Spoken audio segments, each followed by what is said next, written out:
Hello friends, तर कसे आहात तुम्ही सर्व. तर आज अगदी झटपट अशी सांबारची रेसिपी बघणार आहोत. तर आज आपण सांबार जो आहे तो प्रेशर कुकरमध्ये बनवणार आहोत आणि अगदी क्विक हा सांबार बनवून रेडी होतो. तर अगदी डिलिशियस असा सांबार हा लागतो. तर चला रेसिपीला. तर सगळ्यात आधी सांबार बनवण्यासाठी मी इथे 1 कप तुरीची डाळ अर्ध्या तासापूर्वी भिजत ठेवली होती. डाळ स्वच्छ धुवायची आणि तासभरासाठी भिजत ठेवायची. त्यानंतर तर इथे काही भाज्या मी कट करून घेतल्यात. तर सर्व भाज्या ज्या आहेत त्या मी जाडसर कट करून घेतल्यात. तर इथे 1 बटाटो, त्यानंतर 2-3 शेवग्याच्या शेंगा, 2 टोमॅटो, हिरव्या मिरच्या अशा लांबसर कट करून घेतल्यात. कोथिंबीर बारीक चिरून घेतली आहे. एवढी तयारी झाली की प्रेशर कुकरमध्ये 3 ते 4 चमचे तेल घातलं आहे. त्यानंतर यामध्ये 1 चमचा मोहरी घालायची. त्यानंतर यामध्ये 1 छोटा चमचा हिंग घालते आहे. हिंग आवर्जून सांबारमध्ये घालायचा, तर खूप छान टेस्ट सांबारला येते. मोहरी चांगली तडतडली की यामध्ये आपण 1 चमचा जिरं घालू. त्यानंतर यामध्ये कांदा घालू. कांदा हलकासा रंग बदलेपर्यंत आपल्याला परतायचा आहे. खूप जास्ती परतायचा नाही आहे. कांद्यामुळे सांबारमध्ये छान गोड टेस्ट येते.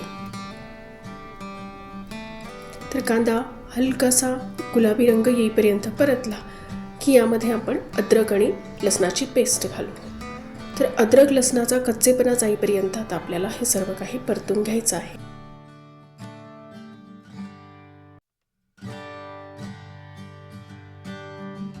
त्यानंतर यामध्ये 2 लाल मिरची मी घातली आहे. सगळं काही व्यवस्थित मिक्स करून घेऊ आणि आता ज्या भाज्या आपण चिरून ठेवल्यात त्या सर्व भाज्या यामध्ये घालायच्या आहेत. तर इथे टोमॅटो जो आहे तो मी जास्ती प्रमाणात घेतला आहे. 2 मीडियम साईजचे टोमॅटो आहेत. त्यानंतर शेवगा, बटाटा आणि मिरची मी अशी लांबसर चिरून ठेवलेली आहे ती यामध्ये घालायची आहे.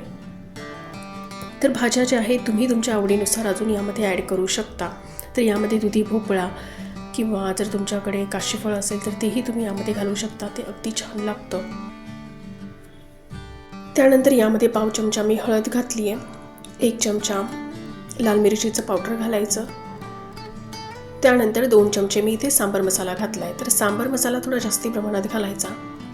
सगळं काही व्यवस्थित मिक्स करून घेऊ आणि भाज्या आता मसाल्यांसोबत अगदी लटपट झाल्या पाहिजे अशा मिक्स करायच्या आहेत. तर मसाले जळू नये यासाठी अगदी थोडंसं पाणी मी यामध्ये घालते आहे आणि 2-3 मिनिटासाठी भाज्या आपल्याला मसाल्यासोबत शिजवून घ्यायच्या आहे. खूप जास्ती शिजवायच्या नाही आहे कारण प्रेशर कुकरमध्ये त्या शिजणारच आहेत. त्यानंतर भरपूर अशी कोथिंबीर मी यामध्ये घातली आहे. मिक्स करून घेऊ आणि आता लगेचच यामध्ये आपण जी डाळ भिजवून ठेवली होती तुरीची ती यामध्ये घालायची आहे. तर डाळ ही जेवढी जास्ती तुम्ही भिजवणार तेवढी लवकर शिजणार. तर त्यामुळे डाळ अर्धा ते 1 तासभरासाठी भिजवत ठेवायची. तर इथे 1 छोट्या वाटीने मी डाळ घेतलेली आहे. तर त्याच्यात तिप्पट किंवा चौपट पाणी आपल्याला घालायचं आहे. तर मी इथे 3 वाट्या पाणी घातलं आहे. थोडं जास्ती पाणी घातलं तरी हरकत नाही आहे. त्यानंतर यामध्ये चवीनुसार मीठ घालून घेऊ. सगळं काही अगदी व्यवस्थित मिक्स करून घ्यायचं आणि आता आपल्याला डाळ ही झाकण लावून 2 शिट्ट्या येईपर्यंत शिजवून घ्यायची आहे.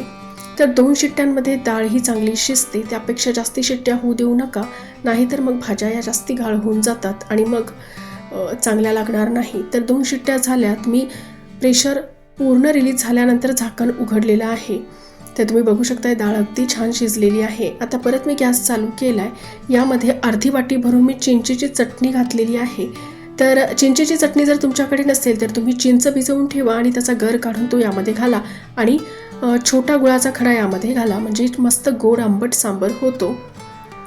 आता घोटणीच्या साहाय्याने मी चांगलं घोटून घेते आहे. तर सांबार हा चांगला घोटून घ्यायचा म्हणजे भाज्या आणि डाळ अगदी एकजीव होते. जर चिंचेच्या चटणीची रेसिपी तुम्हाला पाहिजे असेल तर मी खाली डिस्क्रिप्शनमध्ये लिंक देते, तुम्ही नक्की बघू शकता. तर बघू शकताय तुम्ही सांबार किती मस्त असा झालेला आहे. तर अगदी रेस्टॉरंटमध्ये मिळतो तसा सांबार आपण झटपट घरामध्ये बनवून रेडी करू शकतो.